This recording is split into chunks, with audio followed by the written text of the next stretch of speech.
legislation around suicide prevention, intervention, and post-prevention than any other state combined. The suicide is the second leading cause of death in the United States, and in California, it's the first. So we've really been having concerted efforts. Stan Collins, who's from Directing Change, he's done a lot of the trainings in the county. He's done a lot of advocacy work at our state and has done some really neat work to have some of this stuff move forward. I just want to make sure that we all know. I do not know what I'm doing.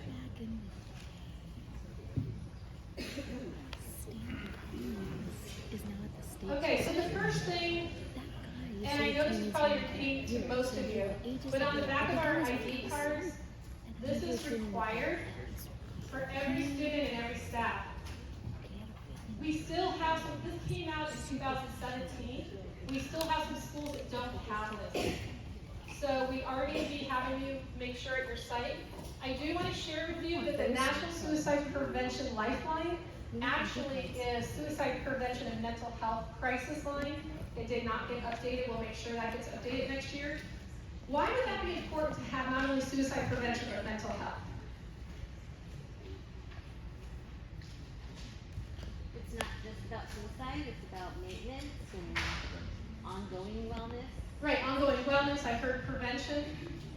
I may not be suicidal, but I might be having a mental health crisis, and I'm thinking I can only call that if I'm suicidal.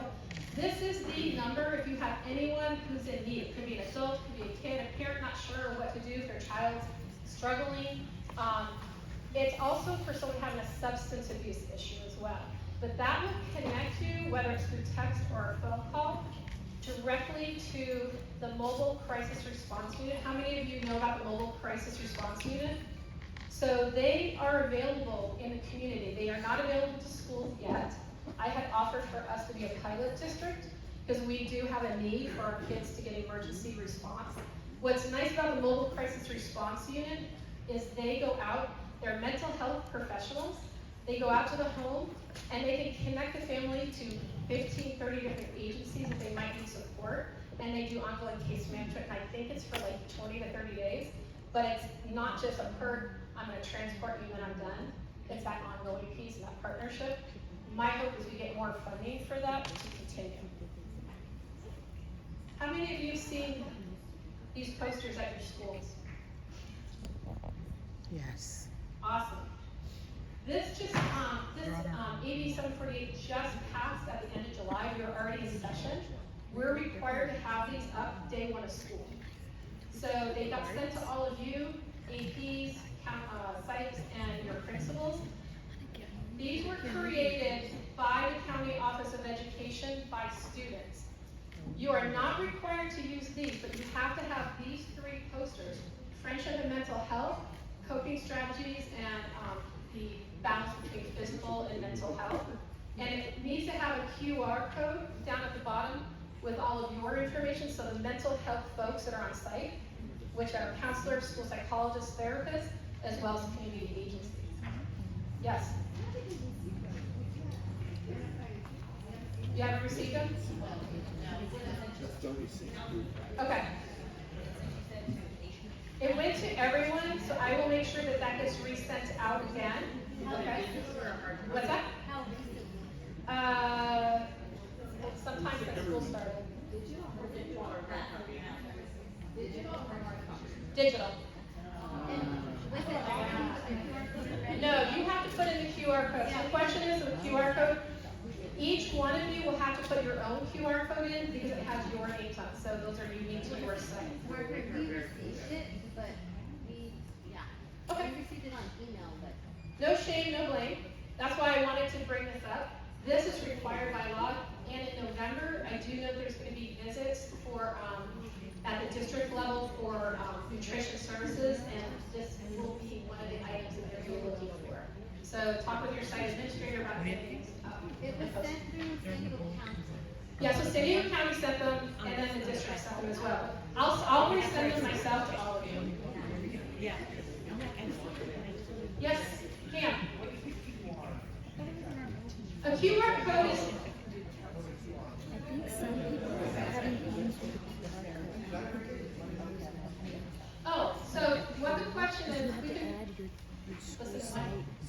QR code is so that any kid can come up and scan and know who their mental health people are on site. Their school counselors, therapists, psychologists. So they're mental health folks on campus, and then they also ask for resources for the community. So you could just put the phone numbers that are on the back of their ID cards. So I will tell you, I've been kind of checking in with students, and each time I do a training, I ask kids about their ID cards. So they have their ID cards, they have no idea that the phone numbers are on the back. So that is something that we can work on as well. All right, cool. Yes?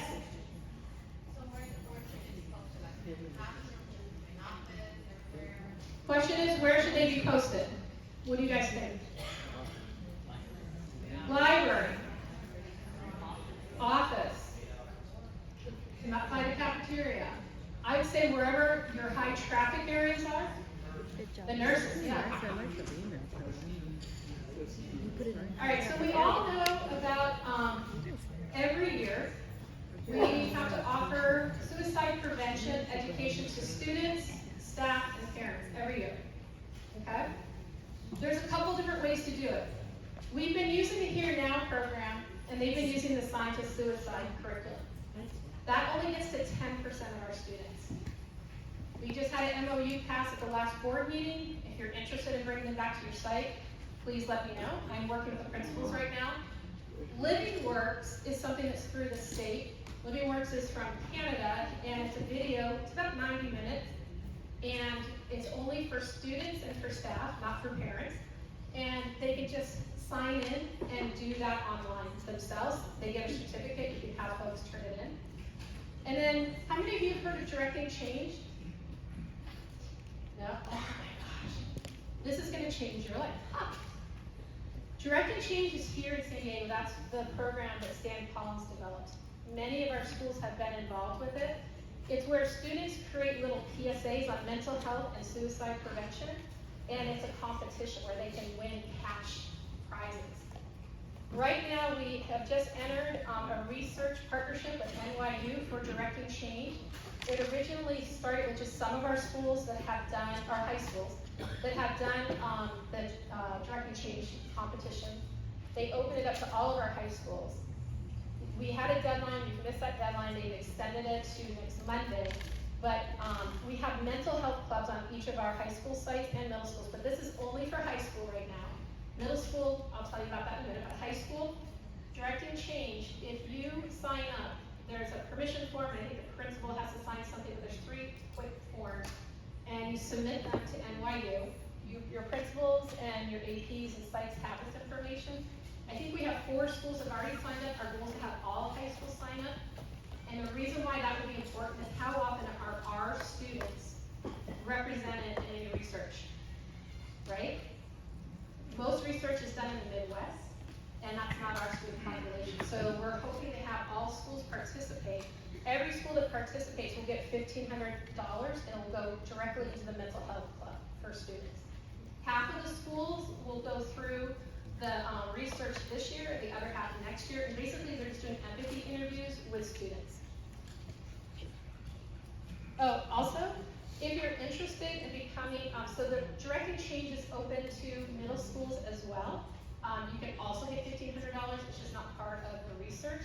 And there's, you can just go, all of these are linked, you can just go directly to Directing Change. And if you're interested in becoming a judge for the movies, you can also go through Directing Change. I'm actually one of the viewers. We do blind studies or blind reviewing and judging of the different videos. Okay, we already did that. Just wanted to real quickly tell you we've really grown in terms of the partnerships that we have engaged in around suicide prevention and mental health.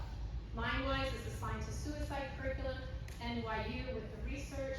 How many of you know who Kevin Love is, or the Kevin Love Fund? Kevin Love is a basketball player who had an anxiety attack on the court during a game. They had to escort him off the court. He now has created a mental health curriculum, and Leo Sue brought him in to do training with many of our health teachers and counselors and mental health clubs, health teachers, PE, what have you. They did a full day training.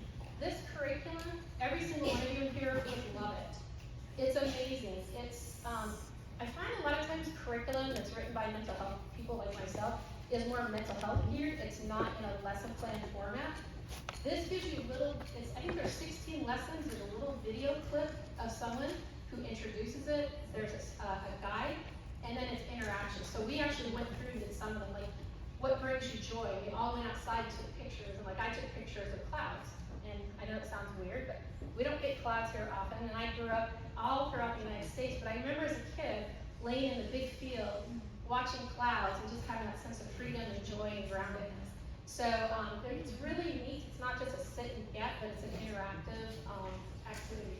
Our hope is to have our students who are leading our mental health clubs to co-facilitate some of these little modules at our mental health summit that we're going to have this spring.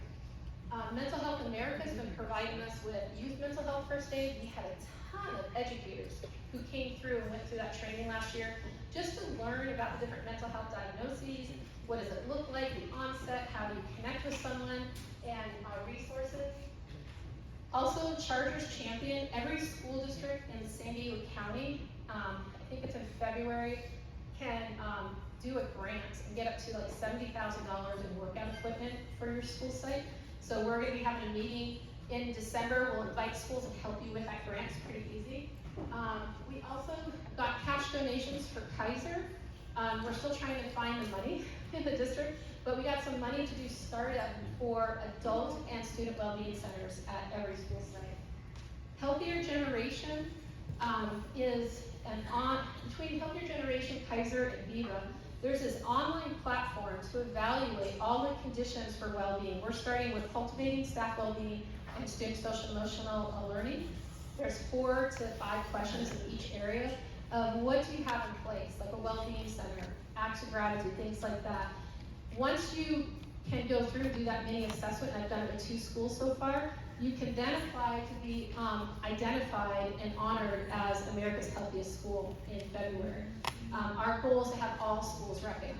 Shula Elementary, I think, has most of theirs. So you have to start with 3 areas, and you go to 6 and up to 9 areas, but just a starting point to really bring mental health and physical health and well-being up to the forefront. So we get a lot of accolades for academics. How about having parity with the mental health work that we're doing? And then, of course, Viva. I know I went through and did some work with you on Viva and what's available, but what I'd like to do is have you see through Viva and Optum all the little classes like we did today that you can insert. Talked about those. Last year was the first year that Mental Health America started Teen Mental Health First Aid. We were really pleased with Olympian. Their senior class project was around mental health. They had about 100 students who went through Teen Mental Health First Aid. And it's 4 students, 5 students. And we have about 200 licenses that we'll have, so we're gonna reach out to the mental health clubs, and we'll have an opportunity for about 200 students this year to participate in that. That one is not free like the youth mental health one. It is pretty expensive, but our goal is to build that program as well. How many of you have seen the mental health Thrival kits? These are amazing. We gave them to the mental health advisors, and they're really cool. They come in English and Spanish. They just developed one that has a focus for our Filipino students, and there's a couple other groups. They're not available yet. I've requested them. But these are free. Director of Change, Dan Collins, along with the State Department, provided these for free. So I gave, I think, about 20 to each school site. And they have like grounding techniques, breathing techniques, daily things I'm grateful for, warning signs for suicide, some coloring, and some hotline information that comes with pen and stickers. They come in this cute little box. Isn't that beautiful? So I will send a link or put it in here. It might be attached to that. I ordered 40,000 of them. And I said, are you sure? They're like, yeah, they're trying to get more funding. So I invite all of you to order as many as you can, English, Spanish, what have you. And they also come in a free PDF. So you may not be able to get an actual, spiral round. And I know at some sites, it's a safety issue to have a spiral round. So we do have PDFs that you can have it. Thank you, Michelle Gill. And whoops. And I know many of you have well-being or wellness centers at your school sites for students. I know there's a couple have for staff. one of the things, Art, could you do me a favor? Could you hold up, there's a basket right there with sensory items, and then a beanbag, and then a bear. We have one of these. These are some sensory items, and then there's a beanbag chair. We have one for every school site. So thank you. Thank you so much. I have them in storage. We started getting those out to school sites. What our goal is to have, just like with behavior, if a student's having challenging behaviors, we don't want every kid to be sent out of the room, right? The discipline referral. Well, same with well-being. We don't want every kid who needs to get grounded or have wellness tools to have to leave the room to go to a wellness center. They may do that, but what if we set up little corners in every room where I could go there or I could go online and be able to engage in some wellness activities to get myself through whatever I'm going through right now. So there's some, on the back wall, there's some outlines of what wellness or calming corners are. And then have many of you met Belle Tran from the county office? She's doing some work with us on this. Right now she's working at Chula Vista Middle School. So last year we had our first district mental health leadership summit. We invited about 10 students from each of our high school sites. This was amazing.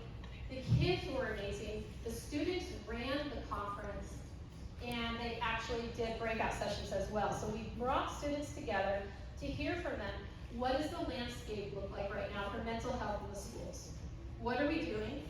What do we need to start doing, stop doing, continue doing? And then we talked to them about the mental health clubs, which all of them were very stoked about it. Lila, who was our student board representative last year, was the one who was the MC for that. And she also co-presented with me at the ASB camp over the summer. This next year, we also had students do breakout sessions on different mental health topics. I invite you to have your students start getting ready. We're going to start accepting proposals by Christmas and having selections by January so we can get ahead of the game. Our students did beautiful work presenting. I think a lot of times as adults we just need to get out of the way, but just doing little mini 30-minute sessions. This year we're not doing a summit, but we're actually doing a conference. It'll be at Hilltop High, and our hope is to have several sessions that are facilitated by students, for students. And then we talked about our mental health clubs. Hope Squad, how many of you have heard of Hope Squad? Okay, Hope Squad is specifically a suicide prevention club, mental health club for students. That's the program that was selected for the middle schools through the input we got district-wide. And all the advisors went through training. The advisors also asked for PLC, so we're going to be bringing them together on a regular basis with our well-being and suicide prevention team to help coach them and also so they don't have to recreate the wheel, they have universal things that they're doing at their site. One of the first interventions I recommend that the students do is get into classrooms and make sure all students know those phone numbers on the back of their ID cards. Bring Change to Mind, Glenn Close developed. It's what we're using for the high school program. And November 5th, we had an opportunity for 50 of our student leaders from mental health clubs to go to Paramount Pictures for a student leadership summit. So we're really excited about that. If you're an advisor, actually we have a couple advisors in the room. Raise your hand. Lisa Lujan, one of our psychologists, is an advisor. And then Liliana and Bastiella are both advisors. Who else are advisors? That's right, thank you. So we have some counselors, we have some psychologists, we have some administrators and teachers, and we also are doing a PLC for folks as well to, again, get them resources and materials. Okay, let me take 2 seconds and I'm going to show you first the middle school signs of suicide little video modules, and then we'll go into the high school program. So give me 1 second. So I will tell you, this is not my expertise area. I've seen the videos, but I have not trained on the videos. Michelle Hart, who is the director of the program, her car broke down on the way here, so she wasn't able to make it today. So we've been planning this for a long time, but let me see what I can get.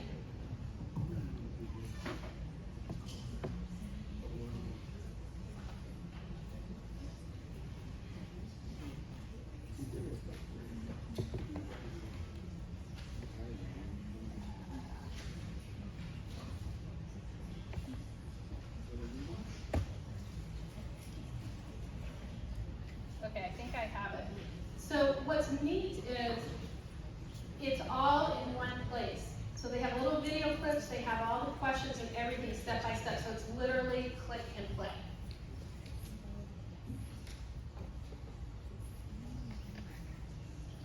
So we're gonna watch 3 videos. We're not gonna watch all 3, we'll just watch 1 or 2. And then there's a discussion after each one, and then there's a form after which we'll talk about. Oh no! Ruben, can you get Gilbert? I need to phone a friend. I like that sad face. Maybe we won't watch it. I feel like this.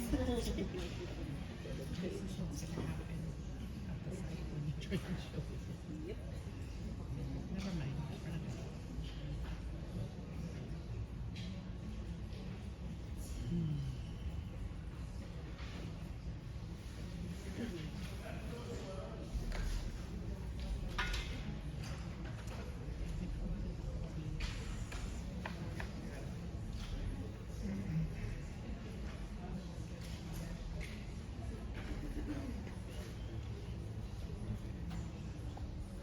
I'm getting a sad face. I'm gonna put my program versus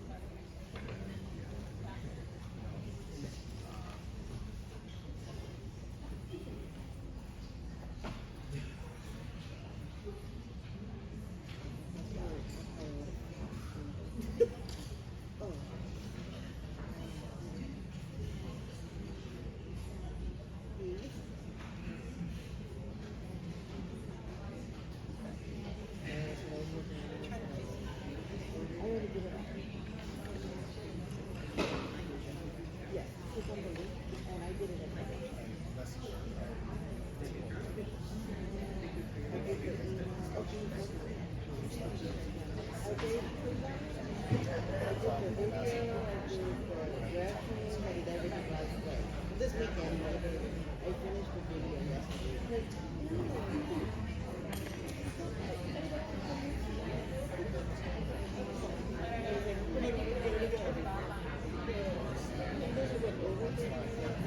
So it's like a little video and then there's some questions. Yeah, and the gal was just figuring this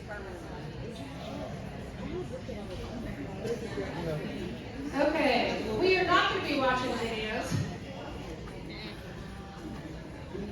Is there a good counselor in the room? Oh my gosh, okay, we're going to cut. I apologize, I have the trial and for some reason it's not working. So all of the links are not working, so it's all right. No, but I will have her come back and we'll do this again so you have an opportunity, hopefully in the next couple of weeks. So basically, you're going to go through and just give an overview to the students. The videos, there's 3 of them, only take a total of 20 minutes. So you can do this within 1 class period, and then there's discussion questions. So depending on how long or how short you want to make it, you can fit it within a typical schedule. So let's pretend we saw the video, then they go in, you don't have to create anything. You're just going to reflect on the questions that are already there. How does Connor describe his depression? So what we're teaching students is what to look for in terms of signs around depression for a student and help them understand the difference between depression and sadness. And then what are some things that can help Connor feel better? So what can students do? And then do you remember what the ACT message stood for? Who can tell me? Acknowledge. Care. Care. Tell somebody. Tell someone, yes. So what's interesting is it's acknowledge. So we want students. We can have everyone focus here. I apologize, I know this is hard because you're not getting to see the interaction piece. What we're doing is when it comes to screening for suicide, it's not just psychologists, counselors, teachers, it's everyone, so our students included. So this is how we're teaching students, because typically when someone's at risk for suicide and they're struggling, they're going to go to their peers first and their teachers. So those are the 2 primary people that we want to make sure they're the gatekeepers to let us know that we might need to do additional screening and assessment. So we're teaching students that when your friend is sharing something, you're gonna acknowledge how they're feeling. Because our propensity as human beings is, oh, you have so much to live for. Oh, you're okay. Oh, it's not that bad, right? But actually, we need to acknowledge that sounds really painful. It sounds like you're going through a lot. So we're teaching kids how to just sit and not take care of it. Because it's human nature, we want to take pain away from people, right? So how to acknowledge their friend and show them that they care. And caring really is just being present, sharing space, and listening, right? We don't need to solve the problem. And breaking that stigma and barrier around, I'm telling on my friend. But what we're doing is we're ensuring that our friend's safe and that they're getting the supports that they need. So being able to, I don't like the word trusted adult, I prefer to say caring adult, because they may not trust us, but at least they know that we care, right? So that's the language I use, because trust, I think, is pretty big and may be broken for some students. They may not need to trust us, but they, at least we can let them know we care. And then they go through for warning signs, so they're teaching them warning signs. What's the difference between a risk factor and a warning sign? So we have protective factors, risk factors, and warning signs. So what's the difference between a risk factor and a warning sign?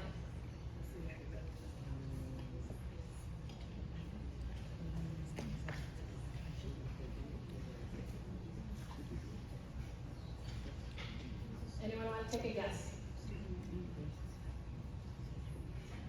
Warning signs are like the stuff that comes before, like the red flags that you see. Right. Or Right, so our risk factors are those things that could make you potentially at risk for having mental health issues or be potentially suicidal. It could be you have someone close to you or a family member who's died by suicide, and it could be that you have some significant changes or loss in your family with your friends. You could be overly stressed, you could have failed a test, you had a breakup. It could be all those things that could put you at risk, but that does not make you suicidal. The things to consider that we explore, right? Maybe you didn't get into your favorite college. Warning signs are like that light on your dashboard. You need to pay attention now or your car's gonna break down, right? I was driving down from Solving and I had 7% left on my battery. That was my warning sign. And I pull up to charge it and all 40 of the chargers were not working. I'm like, oh. Don't worry, I found another one, so I was fine. But I was panicked, right? That was my warning sign that I'm getting close to my car not working. So the warning sign is, right now I need to do something. Something's telling me I need to intervene now. What are some examples of warning signs that we've seen in our kids? Drawings. Withdrawn. Withdrawn. Thank you. I can't hear very well. Crying. Attendance. Attendance.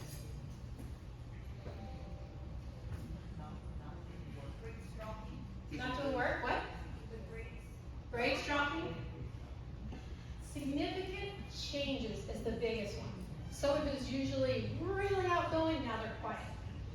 Or someone vice versa. Usually they're quiet, now they're really outgoing. We also will see an interesting fact right before someone dies by suicide. Oftentimes they seem happier.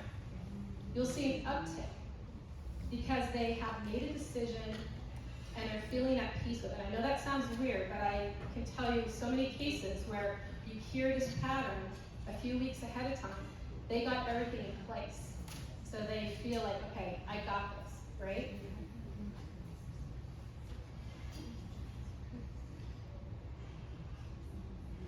So this is not helpful. So they also get into drinking and drugs. They break down those fallacies. If you ask about suicide, you're putting it in their head and their act message. Okay. I'm going to stop there with the video pieces because we don't have them, but let me share some of the resources that are in here. You guys are so patient with this.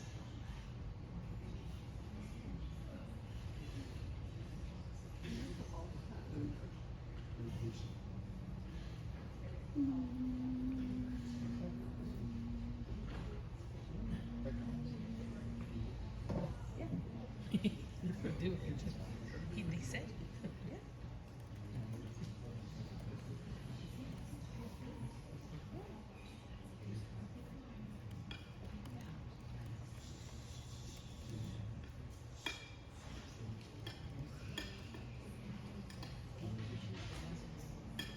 Okay, that's signs of suicide. They do, I want to ask you a collective question. So, how many of you seen what South Bay has done with the Here Now program? How many have seen their process? Okay.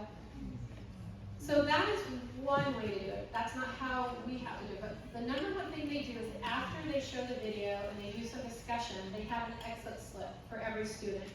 And they have the student fill out, I have some questions about the video, I have a concern about myself or someone else, or I need to talk to someone right now, so that we can follow up with them.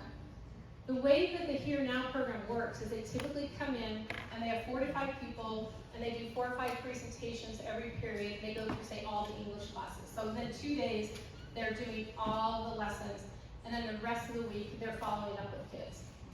I don't see that as a viable model that's going to work for us, and so I want you, I'm going to give you 2 minutes to sit at your table. What would be the best way to deliver this? Some of the thoughts we've had is let's just do 1 class a day and then follow up with those students. We can do it over a couple weeks. Some people have said we can do it in health classes. So I will be meeting with the health teachers because what we found is they're using some materials from the internet that doesn't have safe language and it's not appropriate for students, but they don't know, right? So our hope is to give them these video clips that would be more appropriate. So I'm going to give you 2 minutes, and if you can take some post-its, and what are some ideas of when and how and who we can deliver some of this material to our students. So I'll give you 2 minutes, just for the signs of suicide. Who do they go to? What do they look for? So the first thing is we're going to go over how do we inform our staff of what their role is and what to do. Then we're going to go through a screening. The screening, you just have 2 questions. If it's no, you're done, then you don't have to go through a full assessment and all of that. Every single student, we now have 1 safety plan. There's no more wellness plan and all that other junk. We're making it simple. We're using the Stanley Brown, which is an evidence-based safety plan. We're making it very simple. Even if a student's low risk, you're still going to, every single student, you're going to do that. We'll go through all that. Then you're going to go through the assessment, and there's only going to be 1 thing you're going to do. Once you're done with everything, there's data collection. And it's basically going to say who are the team members that participated. Where you're going to see a change is the demographics. We're now required through our grant with the county office to collect data on student gender identity, ethnic identity, and if they're a high-risk population.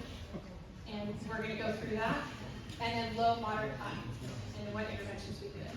So you no longer have to send things into me. It's all going to be the data collection form. Because I don't need to see all that. I just need to know the data so we can inform our intervention efforts district-wide. So thank you again, team. And who's hitting it off first? So I'm Nancy Mariscal. I work at Hilltop High in Rancho Del Rey Middle. Good morning to you all. Thanks for being here today. Good morning. So I'm first going to go over, you have this little flyer. I know there's only 2 sheets per table, but if you guys can share it. So it's just a safety response and the steps for staff. So I'm going to go over the first 2.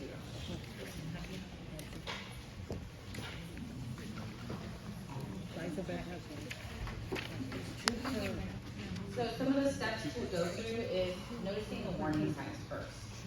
Whether there's significant changes in behavior, maybe a student like not eating back, not eating, not sleeping, withdrawal from friends or family, also like giving away possessions are also warning signs, taking, writing, or drawing about death, threatening themselves, and also seeking. So those are all warning signs. So first it's noticing those warning signs from the student. The second one is remaining calm. A lot of the time students seek out that adult, that trusted adult. If we're freaking out, how are we supposed to give them help? So it's definitely staying calm within the situation and staying with the student. You stay with the student and you do not leave them alone. If you do have to leave them alone, make sure that another staff member, another adult is present. Also reassuring them, telling them that you care, hearing them out, listening. Also making sure that they feel like they're the priority and that their safety is being met. Other points is not promising not to tell anybody. Sometimes we have to seek out other individuals, and of course if they want to harm themselves or others, confidentiality breaks, correct? And also just connecting them with the support for them to be safe, having those protective factors. And now I have Elisa who's going to go over the next 2 points. Hi, good morning. I'm Elisa Muhammad. I'm one of the school psychologists at Chula Vista High School. I'm going to continue with the safety response steps for staff. And this is real, I just want to point out, really important for your teachers and your staff to know. So you guys know this stuff like the back of your head, right? But your teachers don't always. So these are things for them to keep in mind. You want to let them know to try to be present and listen, not to try to talk the person out of their feelings or to solve the problems. That's kind of the direction that most people would naturally go, try to solve the problem, help the student get over what they're feeling. But we want them to instead be aware, supportive, and connected, non-judgmental, and reassuring. There's some things they can ask. Are you okay? Will you go with me to get help? Who would you like to talk to? And what can I do to help you? So these are things that the teachers can say, or anybody can say, any staff, any teacher, counselor. Validate the students' fears and concerns and thank them for trusting you. Again, we're going to connect them with safety support. We're going to call the colleagues. It says listed below, and it lists the school psychologist, school counselor, administrator. These are your school's suicide prevention specialty team. Do not leave a message. If one colleague does not answer, try the next one on the list. If you are unable to reach anyone, contact the main office who will radio someone to assist you. As a last resort, send another student to request support. So these are things you really want your teachers to know, and as a matter of fact, what I'm going to do when I go back is I'm going to make color copies of this, if I can borrow someone's color copier. and put it in all of the teachers' mailboxes. We presented earlier, Kevin and I, on suicide prevention to our staff, and so I think this is a perfect follow-up to that presentation that we did. Any questions on that part of it? Good morning, everyone. Kevin Dela Cruz, School Psych at Chula Vista High. So my piece is going to be this risk screening. Okay, so I want you guys to follow along, please. Please have this screening in front of you, and it's a or two-sided. Okay, so there's a front and a back. And before we look at this screening, I want us to look at the back side. Yes, that one. Are we all on the same page? We're looking at the back side of this. So I want us to look at the back side because I want us to focus on the first row. Okay? The first row says, in all cases. Does that mean only Monday? No, it means all cases. Okay? Monday through Friday, in all cases where a screening was conducted, you're going to do the following. You're going to inform the parent. You're going to contact them or caregiver. Okay? You're going to make sure that the student is supervised at all times. So there's another sheet. I'm just going to jump to this sheet right here where it's a summary, right? And here we have a list of staff members that are going to be conducting the screening with you. So it's either you as a counselor, or your school psychologist, or your school admin. So one of those staff members has to be with the student, okay? So remember, you have to make sure that the student is supervised. You're going to contact the parent, and you're going to share with the parent the yes or no responses that you conducted by doing this screening. You're going to share that information with the parent. Okay? You're going to give the parent/caregiver the option to pick up the student. Okay? If the student is okay to return back to class, sure, by all means, have them go back to class. okay? But we want to make sure that the student is safe and that they're in a good place to return. Have an authorized release of information. Sometimes that is appropriate, right? Sometimes we know that the student has mental health services outside of school hours, or that they're connected with an outside agency. So we want to make sure that that information is provided to us so that we can connect with the mental health agencies. And then within 24 hours, you're going to complete the district Google Form suicide risk screening. That is the information that Margaret has been talking about. Okay? So, any questions with what we must all do? I see 3 hands already. Yes?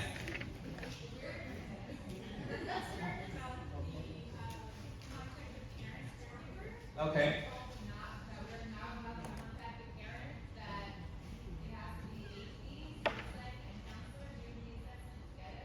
So this is not an assessment. This is a screen.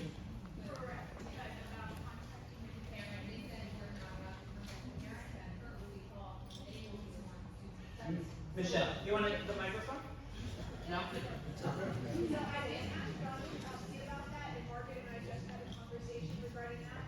He is gonna be providing a training on October 23rd at our all-council meeting as well, because there has been significant confusion regarding the changes legislation that says that we're not supposed to. Okay, so let's be real clear here. We are only talking forever. Suicide risk and threat have been intertwined. They are separated now, right? So take everything you know about threat, put it on pause, and John's gonna talk to you about that. What we're doing now is we're not doing assessment on every kid, we're just screening. This screening can be done by teachers, bus drivers, everyone. We're not there yet. So right now, we're screening and we are notifying parents. When you have something that's moderate to imminent, you're not gonna notify parents right away. We're gonna work with law enforcement, okay? Does that help clarify? Okay, so on moderate, We're not there yet, we're still on screening, right? We're doing screening right now, so let's pause it. so screen. All we're doing is saying, is there any possibility this kid is at risk? And do we need to do an assessment? Question 1 and 2, right? Yes. 1 and 2, have you actually had any thoughts of killing yourself? Right, Okay, so we're doing the screening, yes. and if they say yes, we can call parent. You're not done yet. So let them finish, and then we'll go back to questions. So Okay, as so a we will have to PN be calling the parent. I'm sorry? I mean, we will be having to call the parent after we do the screening. So why don't we go through the steps and then hopefully your question will be answered by going through the whole screening process. If you have questions, because we're not gonna get through everything, and I know we're just introducing this, we're shifting from assessment to screening. Write your questions down on a Post-it note, and then we will respond to those after 10 p.m., okay? So just let them get through the screening, and then we're gonna go into assessment. And real quick, I know there's confusion because we're used to the previous one, Yeah. right? Start to finish. That's the big difference between the previous way of doing things and the new way, is that we're not going from start to finish on this form because there's different procedures. So we're going through the screening part, which may end with resulting in calling a parent, or will result in calling a parent, but previously, we would go through and see, okay, make a determination, is moderate, high, where we at? And this one, we may end there. But if we're gonna continue into more of a moderate, high, you're not calling a parent right then and there, we're waiting for those steps. Yes, of course, we all, So- I think we all know that. We Okay. spend a lot of time with the student, and then after we're all done, then we call parent. Right, so, but there's screening, and then there's the assessment portion, we won't go into the assessment portion yet. So, but we'll get into procedures in terms of who will be called, or who's calling. So, yeah. Okay, so yes, there's a difference between screening and assessment. Okay, so I hope we're all on the same page with that this is a screening and not an assessment. Yes? No. You can take mine. I invite you to sit at a table with your other team members. I had to print these at home, so I only had 2 for every table. And they're gonna go through it right here on the screen, so you don't even need to have a copy. Okay, so when we're conducting the screening, we have 2 questions, right? Yes.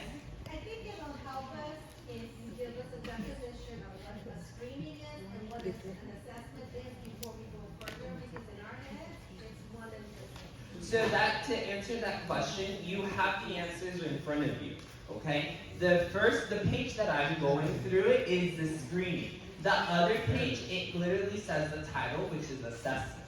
If we want to take a pause. Give me a Webster's definition of what screening is and what assessment is, because I can read it on the paper. One is the screening process and the other one is an assessment process, but I think for us, we just kind of need to Conceptualize it. Okay, how many of you had a kid and teacher sends it to you saying, I want you to assess them, I think they're suicidal. How many of you had that happen? Okay? And how many of you had almost all of them, it's a non-issue, right? That's what this is for. 90% of our work is going to be those 2 questions to be done. So you don't have to go through all of the whole assessment. This is a screener. We're going to go to a screener. The screener is just checking in, do we need to do a full assessment? Let's check it out. Maybe the kid just made a joke. Maybe the kid wasn't suicidal, maybe it's homicidal. Maybe the kid was drawing things around war. You know, those low ones that, why am I bothering to do assessments? That's what the screener's for. You should only have to do the assessment for 1 to 5% of your kids.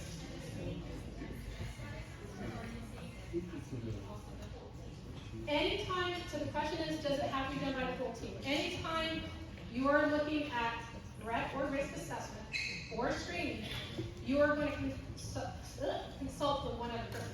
I'm not saying you have to sit in the same room with someone, but you're going to consult with them. Okay? Never do anything by yourself. Does that help? Yes. Okay. But you know what, can you repeat that, because that's really important, to consult with someone. Yes. Is very different than bringing in another counselor who's gonna take an hour to sit with you and do the assessment. Yes. So, No, assessment, not screening. when we're screening, that's a kid who probably, we're paying attention, we're going to acknowledge that someone told us there's a concern. And how many times have you had, and don't raise your hand, that you've had a kid, and you're like, this is ridiculous, why am I even bothering to have this conversation? And we do nothing, we don't go through the whole assessment, we're like, we're already done. This is going to capture it for you, because that's where the problem is we need to capture that that's coming up, we attended to it, safety plan, done, we don't need to go full assessment, right? But if we're seeing, if they're answering these questions, in the whole county, this is the same tool that's being used in hospitals, ESU, PERT, all that. We're all using the same language, same tools. This is trying to get us to be more efficient, so we're not doing full assessments, putting kids through something they don't really need, okay? So when you're screening, you're going through this, I'm gonna go to Michelle saying, hey, here's what I got, what do you know about, yeah, that sounds good. That kid's low level, we'll do a quick safety plan, and we're done. Oh, you know what? The kid's not telling us anything, but I just went into IC and I saw there was a threat assessment, there's been previous attempts, kid didn't tell me that, then I might move forward with doing a full assessment, okay? So it's your professional decision point. And this is some of the things that we need to add to know that we don't have to do the basics with another counselor. I don't know where that ever came from. That's a lot. It is. And that's, yeah. Drop it tonight. So yes, I will take that on. And like I said, on the 18th and 19th, we will be doing training for one AP, one site, one counselor, the liaisons for each site, going through this more detail. All right, back to Kevin. Sorry, Kevin. No, it's okay. But are we ready to ask the first question? All right, Christine, are we ready? So the first question, and remember, all the questions here that are bold and underlined must be asked, okay? So the first question is, have you wished you were dead or wished you could go to sleep and not wake up? Okay, so it's a simple yes or no question. That's all that you're documenting on this form, whether it's a yes or a no, okay? And then question 2, have you actually had any thoughts of killing yourself? Yes or no? Now, number 2 is probably the most important one. Why? Because if you look just under that, it says, if yes to number 2, then you ask 3 through 6. If it's a no on number 2, then you just skip 3, 4, and 5, and you go straight to number 6. So that's what this screening is looking at. It's like a screenshot into the mental health of that student. Are you thinking, or have you actually had any thoughts of killing yourself, right? If it's a yes, 3, 4, 5, and 6. If it's a no, you jump to 6, okay? So, let's go over number 3. Have you been thinking about how you might do this? You ask the student, have you had these thoughts and had some intention of acting on them? Again, yes or no question. Number 5, have you started to work out or work out the details of how to kill yourself? Did you intend to carry out this plan, yes or no? So number 6, this is where I want us to spend a little bit more time, because remember, if it's a no for number 2, we jump to 6, okay? Have you ever done anything, started to do anything, or prepared to do anything to end your life? Number 6.2, if yes, then you must ask, was this within the past 3 months, or if this is generally how you feel about things, which is where you have in orange, lifetime. Okay? For 6.2. Now this is where I want us to pause, because this is where we then go into the assessment piece. If you have a student that says yes, this is where you bring in your school psychologist. Okay? This is where you bring in another person into the office or the safe space that you've created with the students. And this is where you conduct the assessment. Okay? This is now where you are asking those more difficult questions with the student and your partner. Okay? Does that make sense? The screening versus the assessment. We have not done an assessment. We just asked some basic information to see if it merits to go into an assessment. Are we all on the same page? Yes? Yes. Okay. So there are some additional questions that I want us to... A question? Sorry. Yes, it's okay. Ask away. So, okay, so I'm reading this. Have you actually had any thoughts of killing yourself? And I say no. So then my next question is supposed to be, have you ever done anything or started to do anything to prepare for anything in your life? Why would I ask that if they said that they didn't have any thoughts about that? You're saying for number 5? So what we're doing is, every single time that we're looking at suicide, it could be actually homicide. If we're not asking that question, that's where there's been a lot of the school shootings after Columbine started to be homicide suicide. So that's why we're asking these, just to see if there's more threat potential. It does sound awkward and weird, but we're gonna play with it and see how it goes, because you could not be thinking about it. We might say no to that, but they might be thinking suicide after they do a shooting. I know, it is awkward. I'm the same way, Michelle, when I saw that, I thought, we're gonna go with it and just see what comes out of it. Because what they're finding at a lot of these cases that are ended up in litigation is that no one asked about that side of it. So. I think there was a second hand. That was the same question. A combined hand. I love it. Let's get more combined hands. Yes. Just for my own clarity, when we're doing the screening or the assessment, you would like us to read the questions? Because the previous one was just kind of used as a tool, and it said specifically, do not read the questions? Yeah, correct. But For this one, read the questions. correct. Those that are underlined and bold. Yes. So do the psychologist aware of this, Margaret? Because I had a situation not too long ago, and You are the first one seeing this. This is the first day that we're rolling this out. Solid draft right now. We wanted counselors to have their eyes on it first before we go and meet with the triads from each site in a couple weeks. So all your questions make sense, because we're wrapping our head around a shift. So if you think about it, when you go to the doctor's office and the nurse screens you first, that's what we're doing before you go and see the doctor, right? That's all we're doing. You're the nurse and the doctor.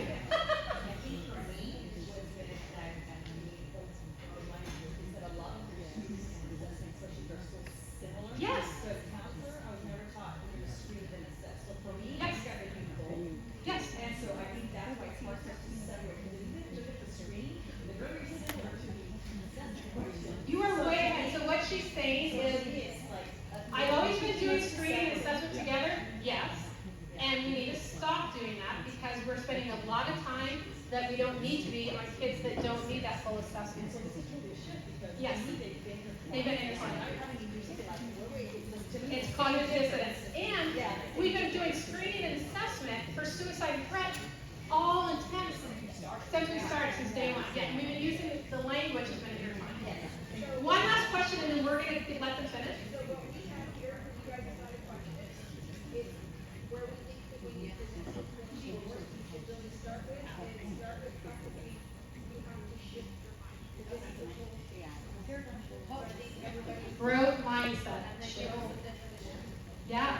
What was her question? All right, so what she recommended is before we start diving in like we just did with all of you, is to say, okay, pause. We're not doing threat, we're ripping the Band-Aid off, we're separating these out, we're doing a mind shift, and we're doing screening, so that we're not doing everything for all kids. We're just doing this, the screening for any kid that comes up, and only some need to do the full assessment. So we'll start with that. You guys are killing it, go ahead. Well, if we go back to the school site tomorrow, you said this isn't gonna roll out yet, so where are we using between now and when we actually? You're not gonna have these forms yet because they're in draft and they're not even fillable yet, so just use your, now, if you want to start using the screener, you have access to it, that's easy, you can go ahead and start doing that. And the summary form, the assessment thing, the assessment form is not fillable yet, so if you want to start with a screener, go for it, practice with it, play with it, it's good. Alright, get comfortable with it. Okay, I think that's it for this screener. You guys did amazing. And on the 12th. Wait, there's another question. Not a question. Oh, hold on, before you go forward, there is a training on the 12th, okay? Lily and I did this last year, and it was great because it forced you to practice the screener. Well, and they did The like, training. I think for those of us that attended that already, like this is. It makes sense. Yes. So I say do the training. Do the training, October 12th. There's handouts. We're passing it out. And if I email to you, I'll email it to you again. Please attend and ask away. All right, yes, because remember, this screener is actually the Columbia Suicide Severity Rating Scale. Okay, it's not the Sweetwater Union High School District Severity Rating Scale. This is a research-based screening. Okay, so if you don't like it, don't blame us. No. And that's one of the reasons why we're switching, right? Because we want to make sure we're staying in line with what's best practice. We want to make sure that we're staying out of litigation, but we're keeping you guys out of all that stuff that you don't need to be part of, okay? And, you know, I know that we're going to be rolling it out. I know it's a change, but all changes have to start at some place, right? And what better place than on PD on the Monday after a break, right? And I know that some of you have attended the threat assessment training by John Chakowski, and he went over his process, correct?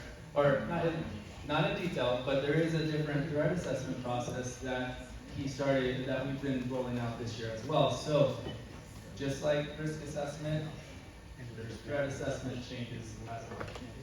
Okay, and all of it, or a lot of it is to help us do what's, again, best practice and legally defensible. All right, so now we're going to move into not a guided activity. Yeah, the risk assessment. So the risk assessment should be done by people who are trained in the risk assessment, so mental health providers.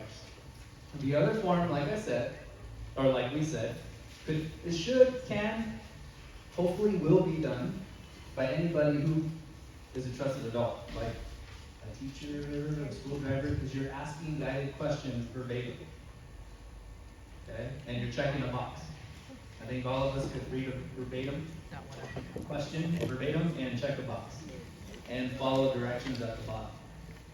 Okay? Now the assessment takes a little bit more background knowledge, a little bit more familiarity with mental health. So hopefully all of us in this room fit that category. But also some of our school administrators also can help with this process as well, because we're in the process of training them. Okay, so with these risk assessment forms, I do encourage you to know what's on it before meeting with the student, right? Because we know that when we're asking these questions need to come naturally.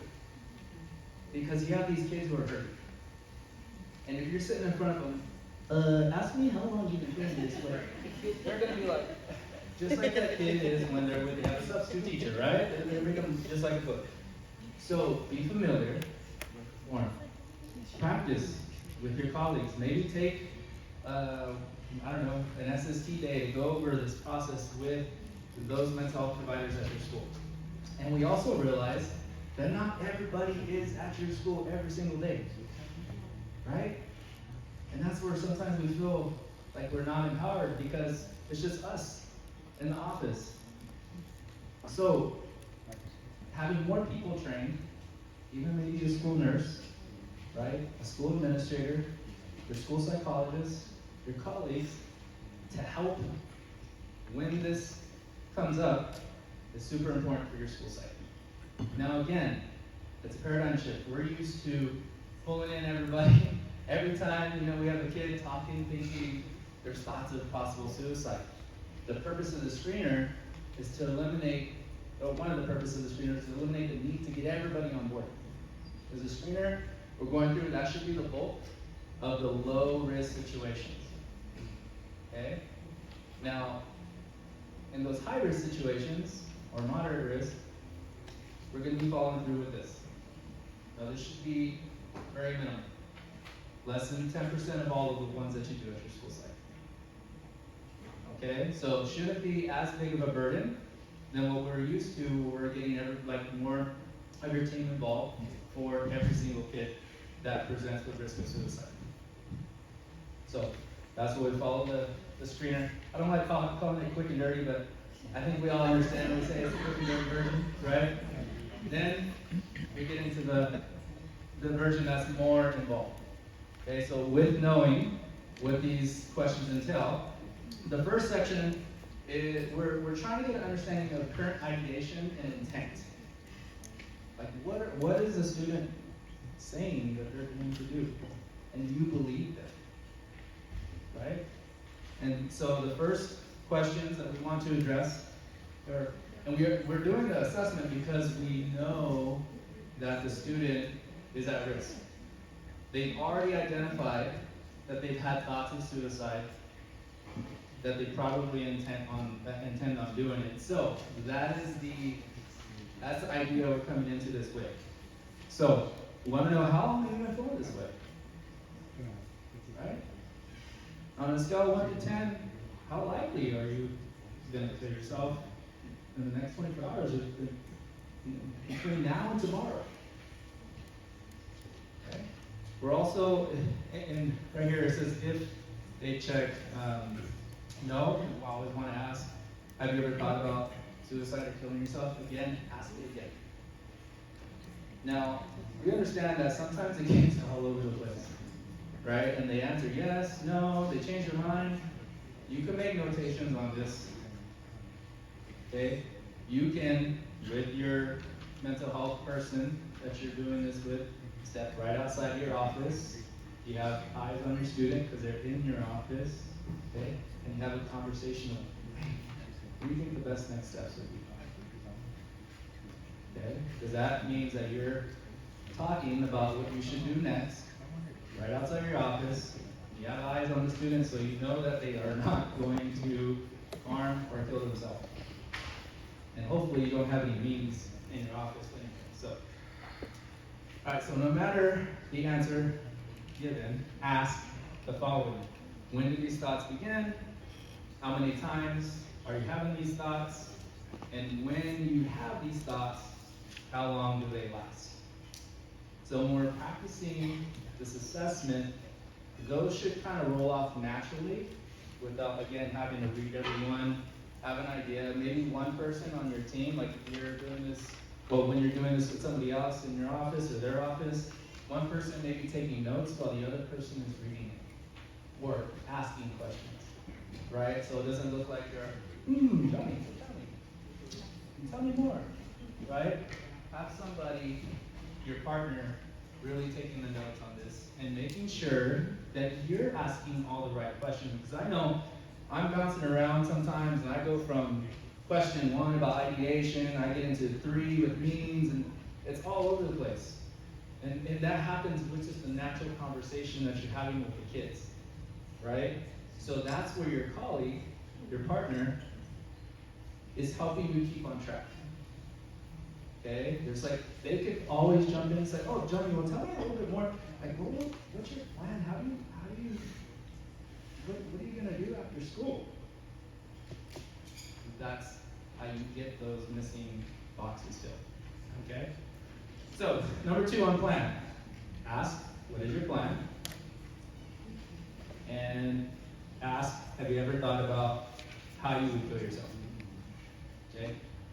Again, if you're asking in 2 different ways and giving the same answer, it's more likely that they intend on doing it that way. Okay? If on that second part, have you ever thought about how you would feel yourself? And they check yes, you're gonna ask, what was your plan? What are your thoughts? Yes. Okay, I'm sorry. Go I'm for it. sorry, I'm hearing different things. On the assessment, you're saying another person has to be in the office. She's saying, no, another person doesn't have to be in the office. For the screening. No, assessment. So I know I probably say different than you, but the way I look at it is, I've done it where I have someone else in the room, and sometimes it can be helpful, and sometimes it's not helpful. And some school sites might only have one person there, so I'm gonna at least consult with someone, but I still think that they have to physically be in the same room. Okay. Tell me what some schools So, yes. If what's better is if you have 2. Okay, but some, right, ideally, but again, like we said, sometimes we don't have everybody in our school, so what we would do, like let's say, we have all of our counselors out at a PD session, right? And you have a psychologist, and you have 1 AP, right, and you have a whole school going on. You're gonna wanna at least notify the AP that that's happening, so somebody is aware, but the best practice would be to have 2 people with you to do I this. get that, I get it. Yes, I There's do. a lot of schools that have one counselor, one point Yep. half, the APs are all Right. in district meetings, the psychologist is in IEPs all day, and you're alone. Yep. And then if I have to bring in my partner, my counselor, to spend an hour and a half, that's more on their case. Right. So So that's not like technically even, we like to follow best practices as much as possible. We know that that's not always possible, right? So just like every other situation at the school site where we don't have the blueprints, sometimes we have to improvise just a little bit. Okay, so yes. So I was just gonna share, the past practice, admin, and psychologist, and the counselor like for us, it's just us 2. So us 2 are pulled in for this sometimes a very long situation, that's not servicing other kids, long story short. But we've always practiced with an administrator because we've also said and stated, you're gonna call Kurt, who's an administrator. Yep. So for me, because I could misjudge something, I always want somebody there. So, Yes. but again, it goes back to the administrator piece of like, well, we call Kurt, okay, well then you come in. And that would And actually, it's helpful, I don't right. have to bring them in for the whole thing, but it's like, Yes. because in my experience, I'm not gonna do it by myself, I'll do most of it, but I need someone's professional judgment as well to make sure I'm making the right call. Yeah, right. And I know that like at our site, at least like middle, a lot of times that's what we'll do. We'll notify the administrator, and the administrator is the one that's gonna make the call first. And sometimes we're really reduced with the number of staff that we could use to address any situation.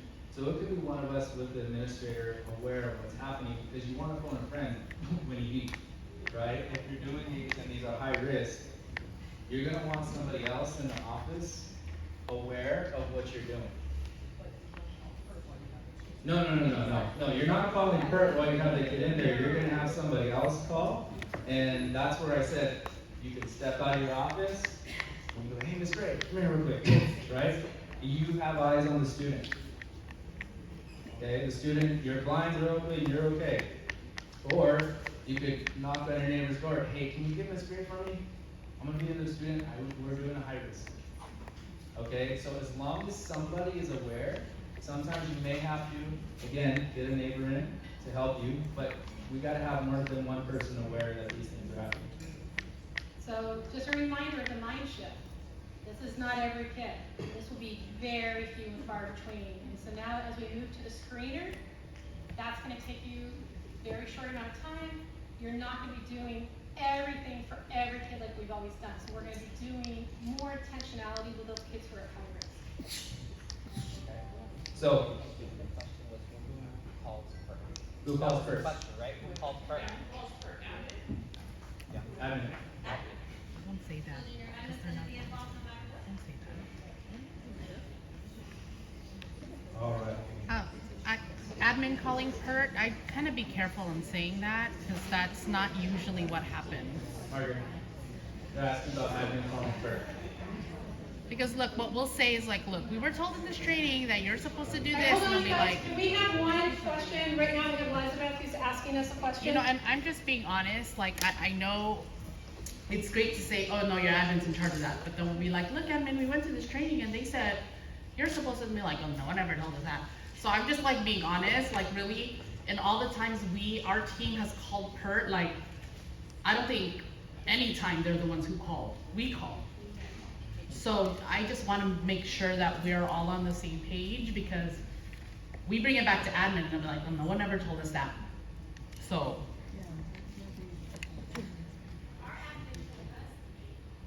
Okay, so can someone please write on a sticky, put it up on the question, we're gonna write questions up here. All the things that you're coming up with, please put those up there and we'll do an FAQ. So we make sure we're not just saying it out loud, but we have a document that says, here's the frequently asked questions and here's their response. I call PERT, I know counselors call PERT, I think it is different at every site. I don't know that it needs to be uniform, but I can bring that back to our council and to cabinet and see what the response is. Thank you. Can you pass this back to Stephanie? They called the S on. We have that non-emergency, right? I was just gonna say that it seems like whoever is with the student would be the one They say call the calling the non-emergency. questions that are being asked. But, and when you're talking to her on the phone, a lot of the questions revolve, their plan, their safety, so. It depends on the path. There's another question somewhere over there. Well, There we go. I'm sorry. No, don't apologize. PERT team sometimes takes hours to get there. I mean, I think that it's really important to clarify that if they're coming after hours and they're, you know, we're doing something, we're with a student from 2 to 3 or 3:30, and then PERT has to be called. I think it should be noted that admin should call because they're there till, I mean, if, you know, there's always an admin on school site. No matter what they're doing, this is priority. So if we have to, if a school has to call PERT, it should be admin. Not to say that counselors can't do it, but admin should be responsible for that because they can take 2 hours to get there. You pass that up.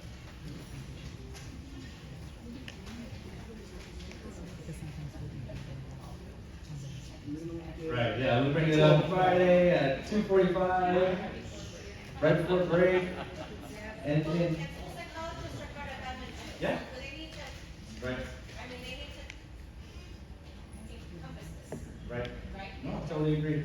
And that's why at every site, we should have a team consisting of an admin, a school psychologist, and a counselor that's working on suicide prevention and intervention. Okay, and the reason for that is to help get us all on the same page and to also walk through these steps. Like, what if? What if this happened? What are we going to do? Whose responsibility is it? Because in every school site, we have a different number of staff that are supposed to take care or have different responsibilities, right?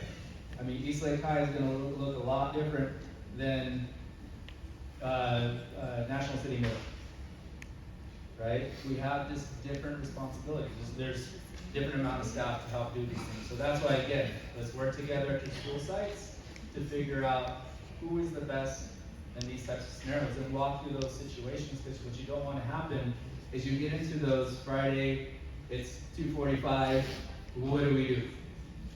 Right? So, question? Yes. I think once you reach us, it's already gone past question one. So, just from my experience, and I don't know what it's like to decide, but if somebody's saying in my office, it's because they've already made it for the high reach. So it's like savings. And so, to me, it's almost as if, it was almost minimized by saying, this is only going to affect 5%. Because I would say, so the student savings class, they've already made statements, and it's already escalated through. Well, and I hear you. And there are other situations, like teachers referring because of some type of dark language in their essay. Or, hey, my friend is afraid that I have cuts on my arm. Okay? So you have those other types of situations that do happen where kids do land in offices, and we have to also do these screeners and assessments for those situations too. So, let's move on. Question 3 is about means. Okay, means. So you're gonna ask, do you have access to anything that you might use to kill yourself? Now, you gotta think, maybe probing question, what do your mom and dad do for a living? Right, are they in the military, or law enforcement, or the border patrol? Because that increases the likelihood that they have a weapon in the house. Okay, so the next question is, what do you have access to that you have thought about using to kill yourself?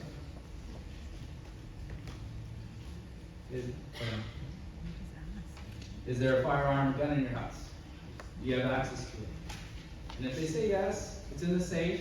Do you know the code of the safe? I know I was working with one, and there was a gun in the safe, and the parents had no idea that the kid knew the code. Right? So those are some of the extra questions that you could ask that might not be on this one. Because that information is going to be helpful when we're talking with the parents or we're talking with law enforcement. Okay?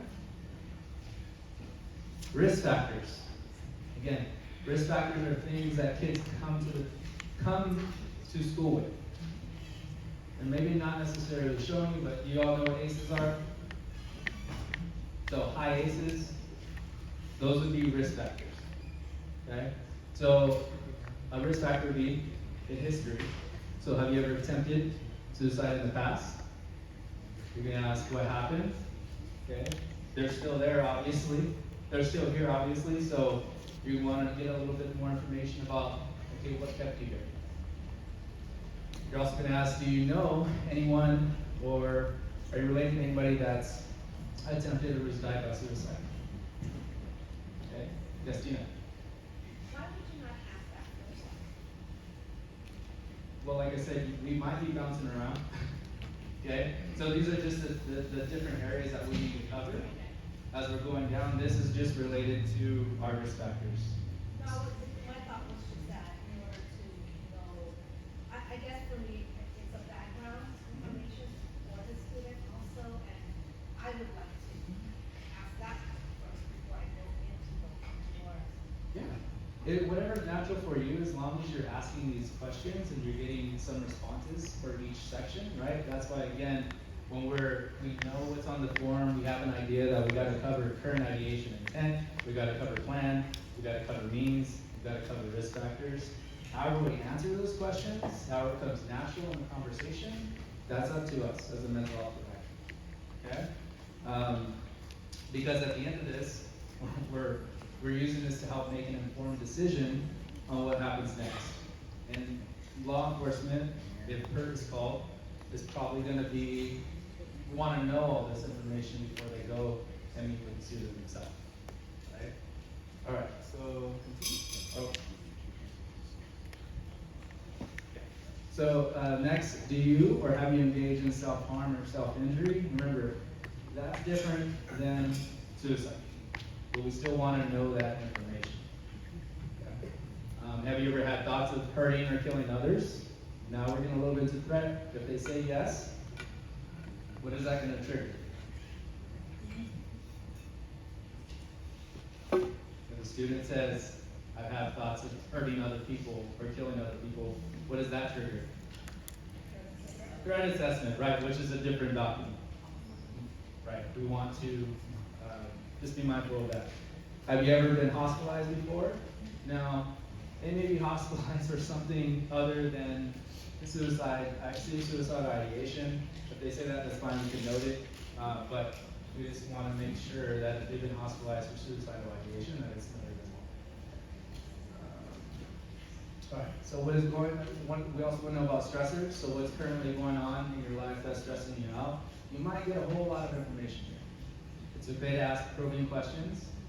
Ask a little bit more. Can you tell me a little bit more about for that question? And then 6 are protective factors. Protective factors are things that support resilience. Okay, now the more protective factors a student has, the less likely that they're going to follow through with suicide. Okay, so if the student is lacking protective factors, this is how we can also help them in the future. So note to self, hey, this student doesn't really have a lot of support. They're not hooked into any clubs. They don't have any adults that they feel connected to. We have some work to do here. Okay? So protective factors, you can ask, are you getting help? Now, like in counseling outside of school, if it's not your student, you have been meeting with them. Are you meeting with Dr. Lopez? You know? Do you have any adults in life who are there to support, help you? This is especially important for kids who are in foster care. Okay? Do you have any peers in your life who support, help you? Do you have friends? I think our kids with disabilities like autism and so on who have trouble making relationships with others. You want to know if a kid says they have a friend, you want to get an idea, is it really a friend? Do they really know their name? Because sometimes they're embarrassed. It indicates that, hey, I don't have any friends. Okay, so ask their name. What do they do together that's fun, that they enjoy?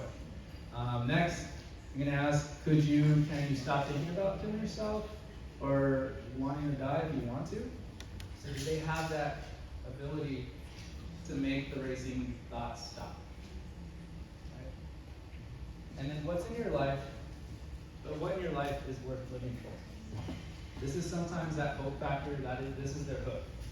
A lot of times, I know when I've reached that question in the past, we had a conversation about a little brother, a little sister, right? And if you know your student has a little brother or little sister, it's okay to say, I think you're the oldest in your family, right? It's okay to have those conversations to try to get the kid to think about other things, because our main objective is to keep them here, right? And to see them in a week, tomorrow, whatever it is. We're those trusted adults.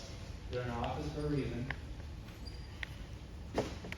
So let's use our time. All right. Again, at the bottom of this, we've added this somewhere along in your conversation. And I know that we asked in the past if,